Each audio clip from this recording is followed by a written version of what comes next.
মুহাম্মাদুর রাসূলুল্লাহ লিখার পরে আসতেছিলেন আপনার দরবারে। ওই টাইমের সময়, ওই সময়ে আমি আবু বকরের নামটা আল্লাহর হুকুমে লিখে দিয়েছি।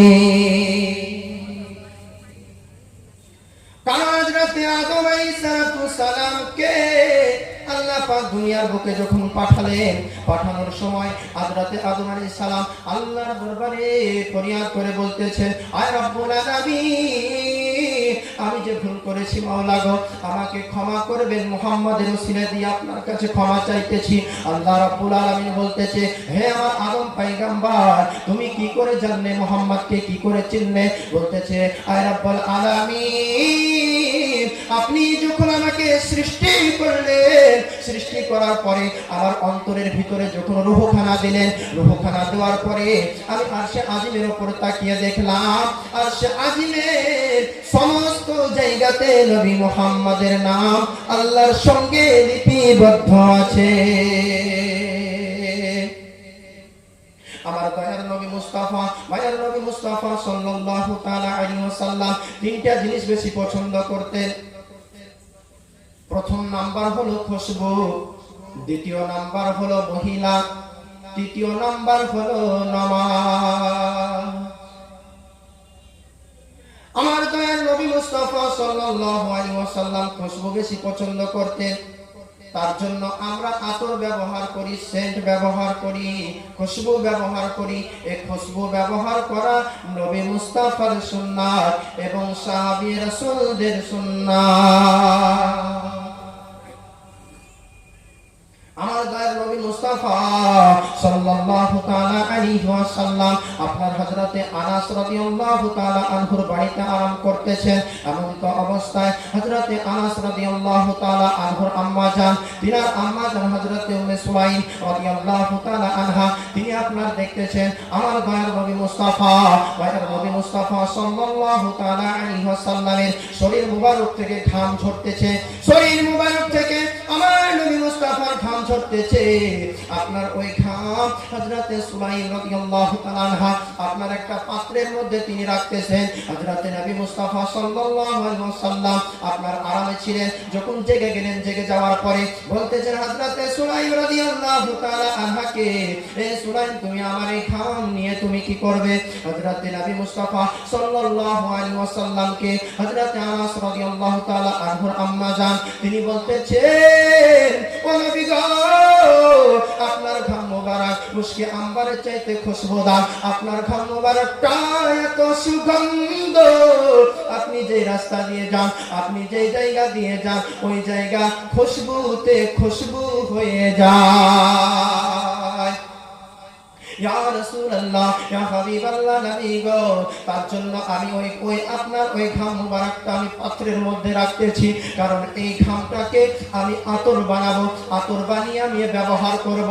হযরতে আনাস রাদিয়াল্লাহু তাআলা তিনি বলতেছেন, আমি ওসিয়ত করে গিয়েছিলাম, যখন আমার ইন্তিকাল হবে, আমি যখন দুনিয়া ছেড়ে বিদায় নিব, তারপরে তোমরা আমার কাফনে নবী মুস্তাফার এই ঘাম ছিটিয়ে দিও।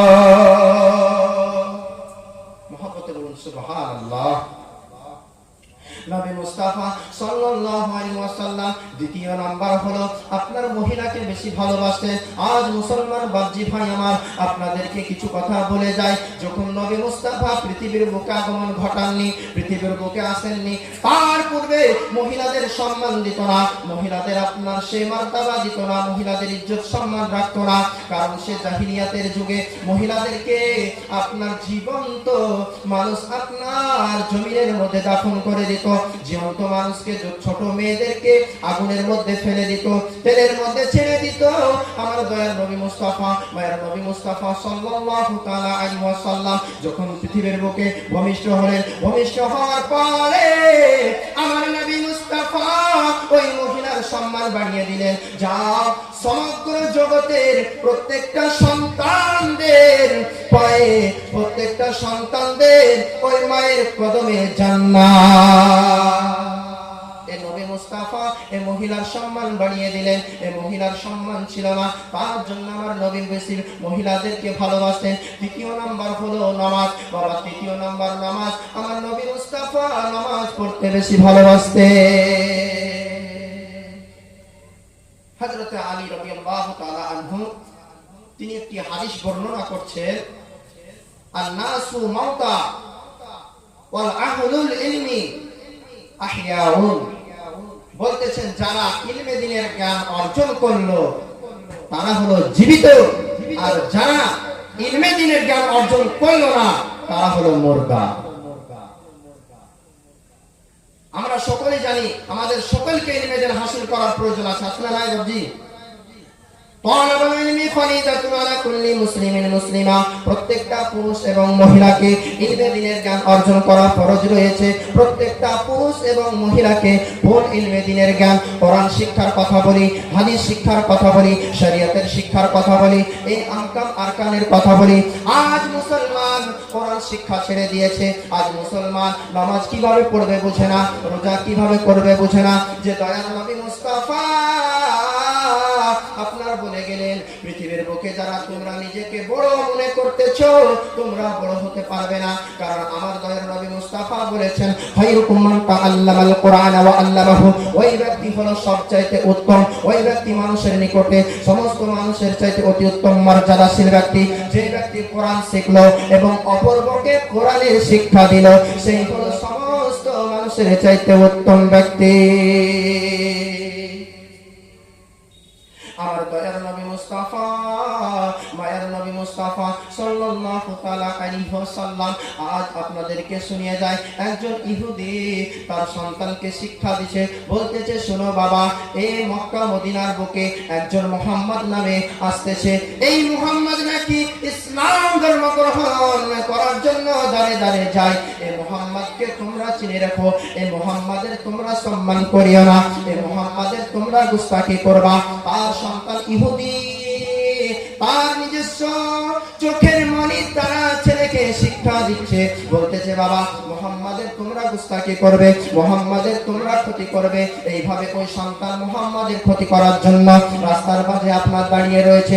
ওই রাস্তা দিয়ে আমার দয়ার নবী মুস্তাফা, মায়ের নবী মুস্তাফা সাল্লাল্লাহু তাআলা আলাইহি ওয়াসাল্লাম তিনি আপনার রাস্তা দিয়ে চলে আসতেছেন। কখনো অবস্থায় ওই ছেলের সঙ্গে নবী মুস্তাফার দিদার হয়ে গেল, নবী মুস্তাফার চোখে চোখ লেগে গেল।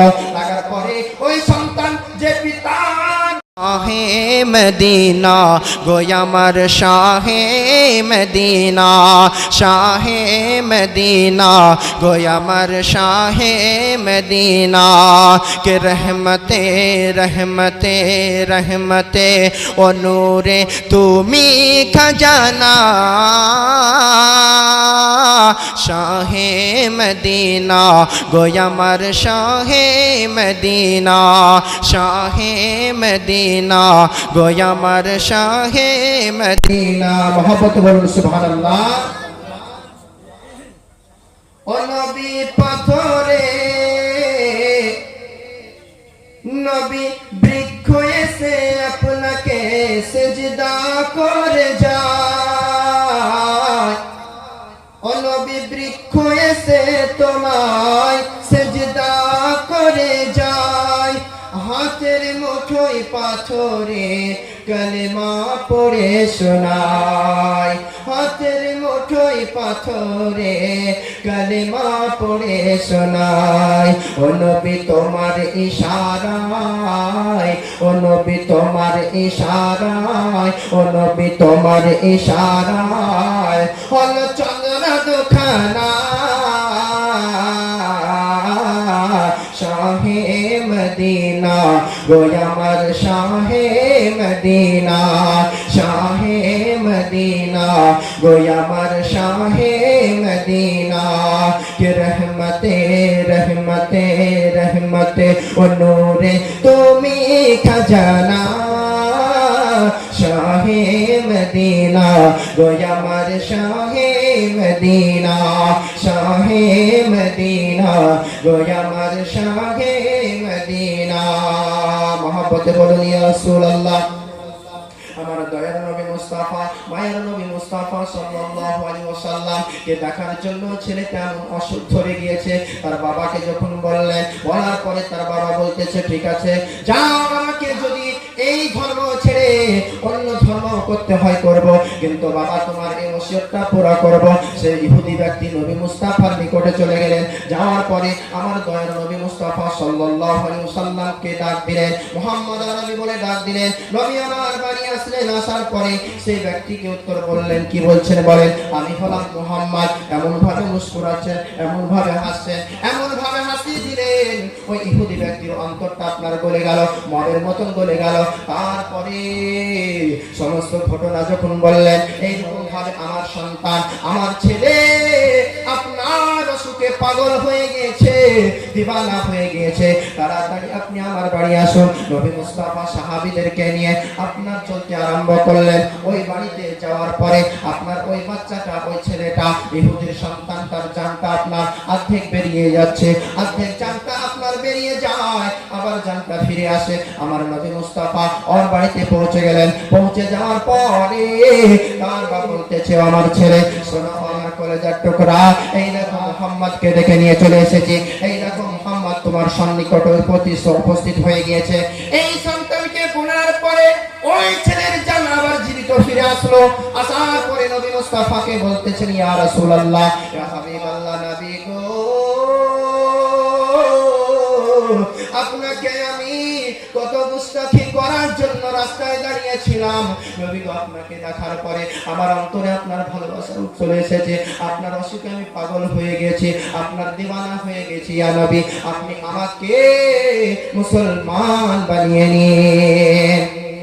এইভাবে বলার পরে ওই সন্তান যখন বললেন, তখন নবী মুস্তাফাকে বলতেছে, ইয়া রাসূলুল্লাহ, ইয়া হাবিবাল্লাহ, কবর থেকে নিয়ে আপনার কিয়ামতের আগা পর্যন্ত আপনি আমার জামিনদার হয়ে যান।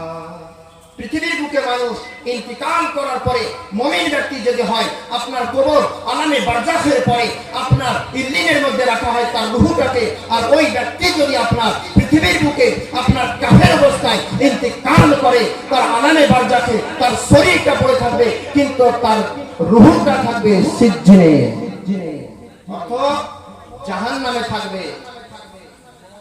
আমার নবী মুস্তাফা সাল্লাল্লাহু আলাইহি ওয়াসাল্লাম ওই সন্তানের মাথায় হাত বুলিয়ে দিলেন আর বলতে লাগলেন, তুমি শাহাদাতের কালেমা পাঠ করো। শাহাদাতের কালেমা পাঠ করে ওই ছেলেটা মুসলমান হয়ে গেল। বাবা মুসলমান হয়ে যাওয়ার পরে ওই ছেলেটা আপনার ইন্তেকাল করলেন। ইন্না লিল্লাহি ওয়া ইন্না ইলাইহি রাজিউন। ইন্তেকাল করার পরে ওই ইহুদি ব্যক্তি বলতেছে, ছেলে আমার নয়, এই মুহাম্মদ আপনাদের দলের লোক, আপনি নিয়ে চলে যান।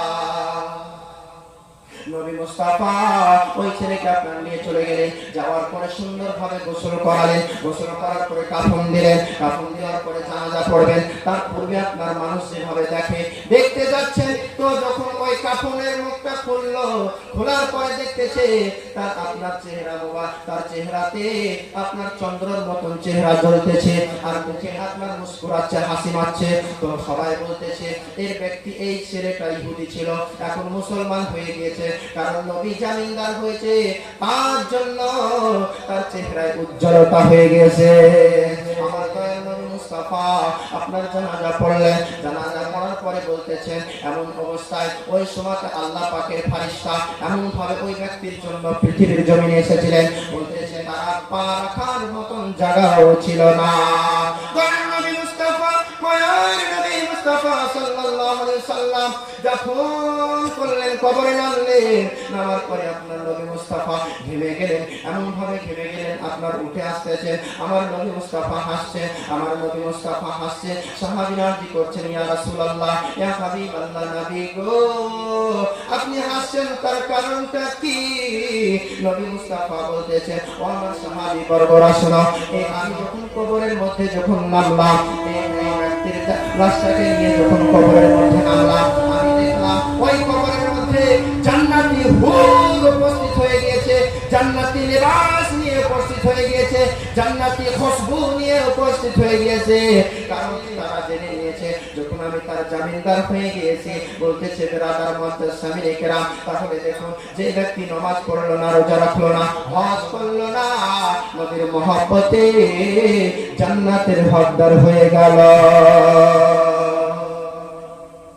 মহব্বতে বলুন সুবহানাল্লাহ। উহুদের ময়দানে নবীর সাহাবী হযরত আবু কাতাদা রাদিয়াল্লাহু তাআলা আনহু লড়াই করতে করতে করতে করতে একজন কাফের এক ধার থেকে হযরত আবু কাতাদা রাদিয়াল্লাহু তাআলা আনহু এমন ভাবে চোখে আপনার তীর নিক্ষেপ করে দিল, আপনার এই চোখটা আপনার বেরিয়ে হাতে পড়ে যায়। ডান হাত দিয়ে আপনার ওই চোখের মণিটা ধরল আর বাম হাত দিয়ে আপনার চোখটা ঢেকে রাখলো। রাখার পরে নবী মুস্তাফার কাছে গেলেন, যাওয়ার পরে বলতেছেন, ইয়া রাসূলুল্লাহ, ইয়া হাবিবাল্লাহ, সমস্ত ঘটনা নবীকে আমার বললেন। নবী আমার বলতেছে, ও আমার সাহাবী আবু কাতাদা, শোনো, তুমি এই চোখ নিবে না তুমি জান্নাত নিবে। আচ্ছা, আপনারা আমার কাছে কেউ জান্নাত ছেড়ে দিতে পারবো? নবী আমার দিতে পারবেন, পারবেন কি পারবেন না? নবীকে জান্নাতের হুকুম দিয়ে দিয়েছেন আমার আল্লাহ পাক, যে যান আপনি জান্নাতে নিয়ে যান।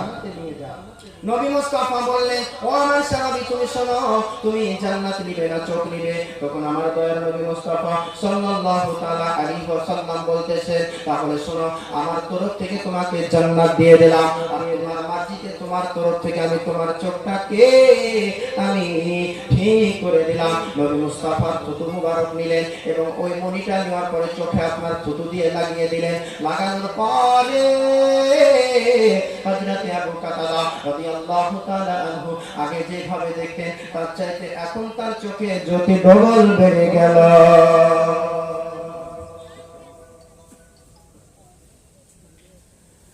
হযরত আবু কাতাদা রাদিয়াল্লাহু তাআলা আনহুকে এইভাবে আমার নবী মুস্তাফা জান্নাত আতা করলেন।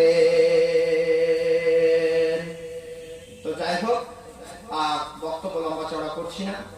আপনাদের সম্মুখে যে আয়াতে কারিমা তেলাওয়াত করেছিলাম, কুল ইন কুনতুম তুহিব্বুনাল্লাহ ফাত্তাবি'উনি ইউহিব্বুকুমুল্লাহ, সকলেই আল্লাহকে ভালো তো বাসবেনই, কিন্তু নবীর ইত্তেআত করবেন। নবীর ইত্তেআত করলে আল্লাহর ইত্তেআত করা হলো, রাসূলকে ভালোবাসলেন তো আল্লাহর ভালোবাসা হলো। আসসালামু আলাইকুম ওয়া রাহমাতুল্লাহি ওয়া বারাকাতুহু।